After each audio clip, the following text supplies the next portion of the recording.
All right, some breaking inputs which have just come in, where India has finally reacted to the Western airstrikes on the Syrian government's facilities. Now, India has in fact demanded for an impartial probe into what is being called a chemical attack in Syria. Now, India maintains that chemical weapons are deplorable, and after having maintained silence for pretty much like 12-15 hours from the time since the attack took place, we have the Indian government which has now finally reacted in terms of what happened in terms of this airstrike that has taken place in Syria by the United States, Britain and France. And for more on this, we're joined in by our associate editor, Palki Sharma Upadhyay. Palki, India has maintained a very measured sort of silence, and now finally we see the Indian government reacting to it. What more information do we have on this? Well, India reacting on expected lines, India behaving like it always does. Let me quote from the statement that has come in from the official spokesperson of the Ministry of External Affairs. We have taken note of the recent strikes in Syria, it says. India is closely following the situation. Anodyne statements. The alleged use of chemical weapons, if true, is deplorable, India says. We call for an impartial and objective investigation by the OPCW to establish facts. In the meantime, we are urging all parties to show restraint to avoid any further escalation in this situation. The matter should be resolved through dialogue and negotiations and on the basis of the principles of the UN Charter in accordance with international law. India is not taking a position, Saleh, and that is what India has been doing, and that is what we've been focusing on, that this is an issue that divides the world. This is a very, very serious matter, the use of chemical weapons. You may or may not agree with the modus operandi, but where do you stand on this? India, for the moment, is sitting on the fence. Absolutely, indeed. And it's also a bit of a tightrope which India needs to walk, considering that on the one side, we've got the United States, France and Britain, with whom we share very good relations. And Russia has, of course, been a very dependable partner ever since independence. So it has been a bit of a tight walk for India in trying to choose sides in this present crisis. Right. If you speak to experts, there are two points of view. One is that we don't have a dog in this fight. It's not our fight. And so it doesn't make sense for us to take sides. If there is a conflict, it's best to be resolved through negotiations, through talks, and that is a mature position to take. The other point of view is that India hopes to secure a seat at the United Nations high table. India wants to be seen as a global leader, so India will have to get its hands dirty and take a position on matters that affect the world. When you're going to be a leader, when you want to be a leader, you have to take a leadership role. You cannot, in times of crisis, say... Absolutely, and if we were to look at the statement that's in fact been put out by the Indian Foreign Ministry here, they're saying that the facts in terms of the chemical weapons attack need to be established by an independent probe. So India has actually taken a position where they've said that, look, the American action, whatever it be, the facts on the ground are still not established in terms of who carried out the chemical weapons attack then.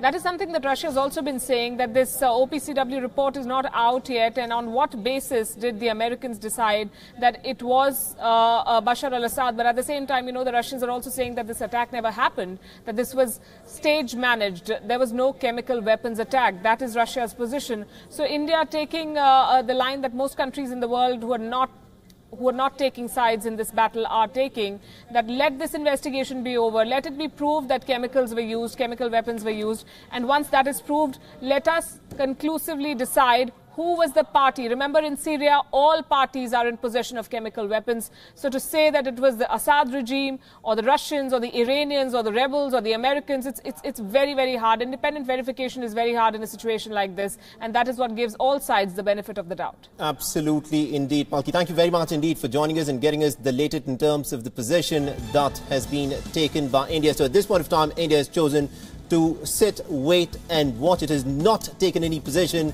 It does not want to wrap any of the allies, because consider the fact that on one side we've got the United States, Britain and France, and also on the other we've got Syrians who are backed by the Russians in this instance. So the entire premise of this airstrike that in fact took place in Syria was the chemical attacks which the United States alleges was carried out by the Bashar al-Assad regime. Russia has said that that may not be the case. Now, India has asked for a fair independent probe and has asked all sides to show restraint and not resort to further escalation in this present crisis that is presently unfolding in Syria. So a very measured view, a very calculated and a very circumspect manner in which India has in fact reacted to the present crisis in Syria.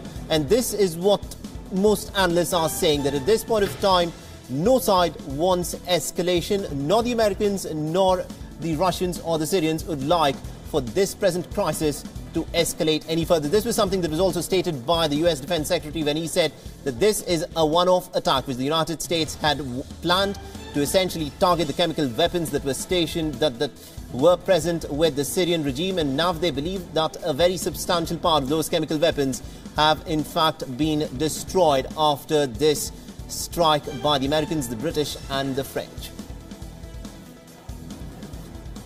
And also what is interesting in this entire scenario is that India, which aspires to be a permanent member of the United Nations Security Council, it was hoped that India would of course come out with a strong stand, but in a very measured tone, in a very circumspect tone, India has decided to sit on the wall and not take any sides in a crisis which a lot of people have said is in fact at this point of time very difficult to determine as to who is exactly on the right.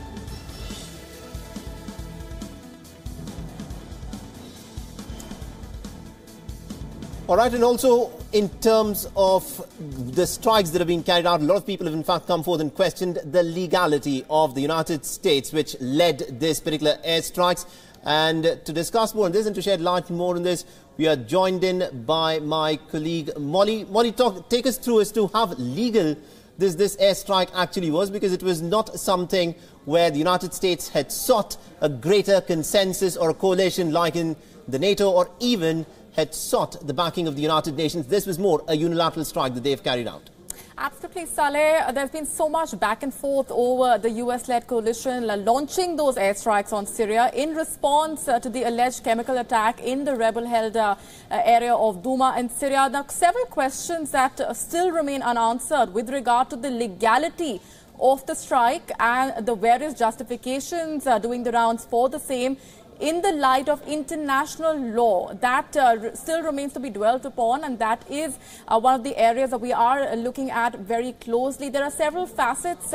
One, of course, to ensure total prohibition of chemical weapons. That is one of the justifications that has been coming in ever since this strike was launched. But the second justification is to send out a message over the use of chemical weapons not going unpunished. That's a message that the United States has sought to send out, that the use of chemical weapons will not be tolerated and will not go unpunished. It's a specific message that the United States-led airstrikes have sought to give out, and that's something that the Pentagon briefing also made absolutely clear, that it's a specific target and mission accomplished is what the United States has said in terms of sending out that strong message. But also, the other justification is to uphold and defend global rules. The other justification that also crops up is the UN Charter, which allows the use of force in